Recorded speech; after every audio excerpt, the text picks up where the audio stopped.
Hey, g'day big bikers. Well, yes, it is a ride day today. We're out on Rockset, the Swedish rock star, the Husqvarna Norden 901 expedition. I've had the bike about a week. I've done about 500 kilometers. It's all been on road, of course, because my hand's still not quite ready to go off road. But in that 500 kilometers, I've worked out what I like, really like, what I don't like, but I can change, and what I don't like, and I'll have to come to terms with because I can't change it. A lot of you guys just went, yeah, but it's just a KTM in disguise. Well, that may be true, but have you seen that Mercedes-Benz dual cab ute? Is that a Nissan Navara? What about the Mazda BT50? Is that a Ford Ranger? Anyway, it's got Husqvarna on it, so we're going to call it a Husqvarna. Husqvarna have actually done a couple of things with this bike. I think the frame geometry is a little bit different, steering head angle is a little bit different, and they do that to make it a little bit more road biased in terms of its road handling characteristics. Certainly is a very, very good handling bike. I've been very impressed with the way it tips in, changes direction through corners, and even avoiding potholes. It's very, very responsive, and they've got the road handling characteristics perfect. The other thing a little bit different on this is some of the electronic package is different than the KTM, and the way they actually do the power delivery and the mapping is a little bit different on this bike. But anyway, it's a Husqvarna. They advertise this bike as being adventure ready out of the box, and they've certainly done a very, very good job with that. I mean, you know, from the long travel suspension, I'll put some stats in there, 19-litre fuel tank, low center of gravity. It's got that 4mm bash plate on it. It's got racks, it's got luggage, it's got carry racks. I don't think that's particularly great. I'll fix that all up. But, you know, in terms of buying a bike, loading it up and going, there's very, very few that are actually as well set up as this one right out of the box, and that's one of the things I love about it. There are some things I love about this bike, the way that they've made the ergonomics completely adjustable. So there's 3 position for the handlebars, and I've got it set all the way forward. I've then put a 42mm bar riser on it, so it's up, and it's absolutely perfect for me. Now when I stand up, I'm actually in the ideal position. My legs are tucked nicely against the tank, or the tank's down there, against the seat, and it's actually a really, really nice, comfortable standing position for me on the road. I'll get to make those adjustments if I need to off-road. The brake lever is adjustable, the gear lever is adjustable. Bike comes with a center stand, you know, and it's one of the easiest bikes to lift onto a center stand. I don't know how they did it. The bike actually does come with tire pressure monitors, tire pressure sensors in the valves, and tubeless tires. The dealer has put tubes on this one, which I'm kind of okay with, because I'd much prefer a tube tire. You can let the tires down lower without them having peel off the wall. And I've put some tire monitors on that myself, so that's fine. Apparently the other thing that happens is the tire pressure monitor, if it drops anywhere outside of factory settings, it just starts throwing up error codes. So happy for that not to be a case. The touring screen is great. When I'm riding, no buffeting at all from there. I'll tell you where the buffeting does come from. It comes from these hand grips, and it comes up inside there and actually then creates a bit of buffeting. So what I'm thinking I'll do is what they did in 94, 95, some of you are old enough to remember that, but when they brought out the Fireblade and they were tucking down on the racetrack behind the Fireblade, there was a lot of buffeting, and so they ended up drilling holes without affecting the structural integrity of the fairing. They drilled some holes in there to reduce that air pressure in behind it. So I might try that first. I might just map out some holes and see if that works. If not, I'll put some bark busters on that are a different shape, and hopefully that'll fix that problem. It's not a big issue. It's something I don't like, and I can change it, so I will. The racks on the back, talking about things I don't like and can change, I'm going to try the Moscow Moto RL80 on this one. I'm going to see whether or not that bag setup is going to work on here, and if so, I might leave it. If not, I'll go back to the backcountry, but I don't think the backcountry 35s I don't think these racks are going to carry the weight of that, so I'll probably have to upgrade the racks. GPS mount on this, so it comes with a GPS mount, and basically a couple of screws, pop the mount off, mount your GPS to it, and the wiring's already in place for when you turn the auxiliaries on, accessories on, boom, power straight to it, so that's great. It's got a 12-volt socket in place. I'll probably pull it out and put some USBs in, just purely and simply because I don't like things sitting in there and jiggling around. I know you can get USBs with, you can get the 12-volt car sockets with USBs in them, but I think it's just going to be easy to change that plug out. It's got a headlight adjustment here. The headlights on these things are not too bad. I went out for a ride last night. They're really, really good coverage, nice and wide, particularly with the spotties on. So I'm quite happy with that. A little bit, all road bikes when you're riding at night, they never point high enough as you're tipping into a corner. So just got adjustability of the headlights so that if you're fully loaded up here riding at night, the headlights pointing high, you can actually wind it down, which is great. All the switch blocks are illuminated, so the switches and everything are all illuminated, which is terrific. I know it's not a new thing, but it's nice to have. When I was out riding last night, I went, oh, look at that, they're illuminated. The switch block itself is uncomplicated. The software and the way you can scroll through all of the settings is all very, very intuitive, and I like that. I hire a lot of cars for work, and sometimes you get in the car and you go, okay, so mirror adjustment should be where the mirrors are, windows should be where the windows are, just stuff should lay to hand exactly as it is supposed to be intuitively. They've done that with this.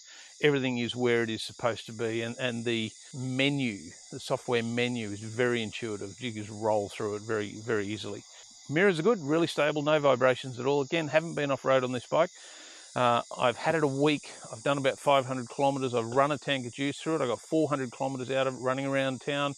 Fuel consumption was 4 litres per 100k out of 19 litres, and I had a distance to empty at 395 kilometres. I had a distance to empty of 60 kilometres. I was pretty happy with that. If I can get over 350 out on the road, off-road riding, mix of highway riding and backcountry riding, then I'll be pretty happy. I drop a 10-litre bladder on the back of that, and there's 500 kilometre range, and that'll get me pretty much almost anywhere. Seat's really comfortable, so the bike comes standard with a heated seat and heated grips. 27, 28 degrees at the moment, so not really a big need for that, but we do get a couple of cold days here, and I do like to ride up in the New England area, which is quite cold in winter, so I'm sure they'll get used. The seat is super comfortable. It just, particularly for my posterior and the fact that I've got a broken coccyx and that's still quite bruised, this is just a really, really terrific seat. In the 500 kilometers that I've done around town, it hasn't caused me any problems at all. I really love it. There's a couple of things I don't like and I can change. One of them is the location of the catalytic converter. The catalytic converter is right in the middle of the bike, down low, right between my ankles. And, when you're riding around at 30 plus degrees, the road heat coming up, but also the heat from the catalytic converter is just extraordinary, and it's like barbecuing my ankles. So what I'm going to do is I'm going to do a cat delete on that and up through and put a decent pipe on that'll get a little better note. But that's going to be more to get rid of the heat that's being generated by that catalytic converter. It'd be fantastic in cold climates. It would be amazing to have your leg warmers, your bum and your hands all being warmed. That'd be great. But here, 29, 30 degrees, 35 degrees, it's not nice. So that's one of the things I can change. As I said, if these don't work out so well, I'll change them. But pretty much everything else, apart from a little bit of buffeting, everything else is great. It's got a steering dampener, which is a nice addition. I haven't had to use it that much just yet. Let me just take the seat off because I want to show you something. I just want to show you how easy it is. So the seat's on high at the moment. See that? So the seat's on high. So when the seat's on high, I can tippy-toe 2 feet or roll a hip off and flat foot on one, which I tend to do on the road. But I like it in the high position because it's more comfortable. Fits me better. But if I go off-road, then what I'll do is I'll actually slot it down into the low position. But I wanted to show you the air box is right here. The air box is right there. It's fantastic. 2 screws, boom, pull that out. It's actually already got, I know a couple of people made comments on the last video about the fact that there are some issues with the airbox. Can you believe it? I just bought the bike and people start telling me, oh yeah, you're going to dust the engine. And you know, we're hearing about dusted engines because the air filters don't seal properly. The airbox, under hard acceleration, the airbox actually deforms, dust to get in. So one of the fixes for that is the solid frame, the uni filter. It's actually already got one of those in there. I took that out the other day just to check, and I cleaned all that because that had actually been on the Trek. So that was good. Batteries right here, so fitting accessories or accessing that to power things like, what do they call them, tire pumps, little compressors, or jump starting it, or any of that sort of stuff is going to be really, really simple to do. So I'll put this seat back. That's the cable for the seat heater. I think I said that. So I'll put this seat back in the low position. There it is. So you can see it's got that gap there now. That's in the low position, and that's it. It's as simple as that. It's fantastic. It's so easy.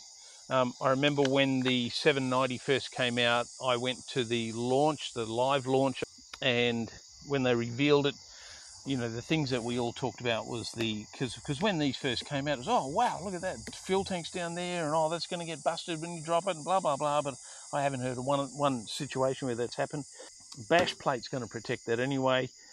It doesn't need crash bars because that bash plate actually protects all of that along with the handlebars, so it doesn't need crash bars. I love that. But the thing that we talked about when the 790 first came out is the fuel tank being down low and the airbox being under the seat and easily accessible, rather than stuffed up underneath the tank or in locations that are really difficult to get to. And I think that's covered it all. The brakes, the suspension, everything are fantastic. It's all top shelf stuff. I haven't had too much of a play with it. I've, played with the settings a little bit, but I haven't set it up yet properly. But I'm looking forward to doing that. Said switchgear is great. The cockpit is comfortable. Nice big seat. I'm going to be doing lots of Ks on this thing, I can tell. It's a very, very comfortable bike to ride. It's got plenty of power. I haven't played around with the different settings too much. I've been riding it mostly in street mode. But I did put it into Explorer mode and then put the rally throttle on and turned all the traction control off, and I just striped the road going up. I took off from the lights, and you could feel the front wheel was trying to come up, but there just wasn't enough traction. I was just eating up the back tyre. Just striped the road as I went up. I went, right, okay, turn that one off because my license is in a fairly precarious situation at the moment. So I'll be leaving it in street mode and no one coming after me because I'm doing wheelies in the street. But we'll be doing wheelies. I'll just get them off road. Anyway, that's it. I love this bike. It's so far, as I said, there's a couple of things I don't like, but I can change them. There's a couple of things. The big thing that I don't like and I can't change, I'm just going to have to come to terms with it, like everyone else has had to come to terms with it. It sounds like the engine has got a couple of fellas in there rattling boxes of rocks. That's what it actually sounds like. Someone's chucked a pair of footy boots with metal tags into the clothes dryer, and it's just tumbling around and rattling and carrying on. And I know it's like that. The 701 is like that. It's got a really noisy engine compared to things like the Japanese motors or the British motors. The Triumph engines are beautiful. And given it's a Husqvarna, you'd think it'd be going like a sewing machine, wouldn't you? But it's not. It doesn't. It's a noisy, rattly, by comparison to what I'm used to. You know, I start the VFR, the V4 up, and it's just, you could balance a glass of wine on it. It's musically beautiful. This is an orchestra of nuts and bolts, and I'm going to have to come to terms with it.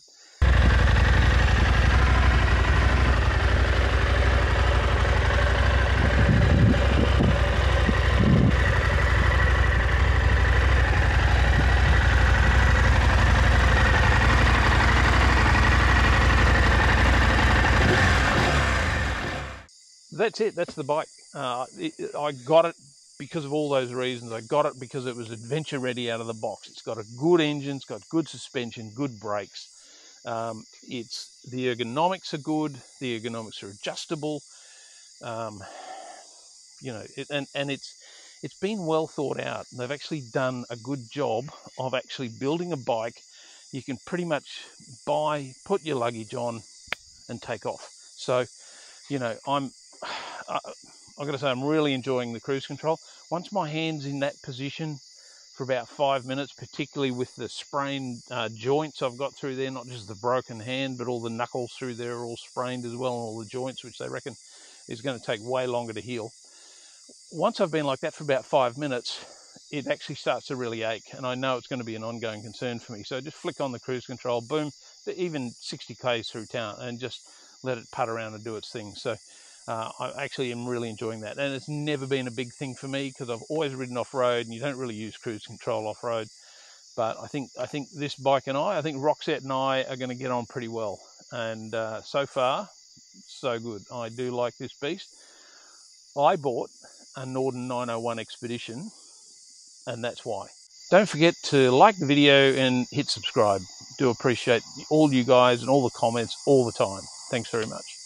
Over and out.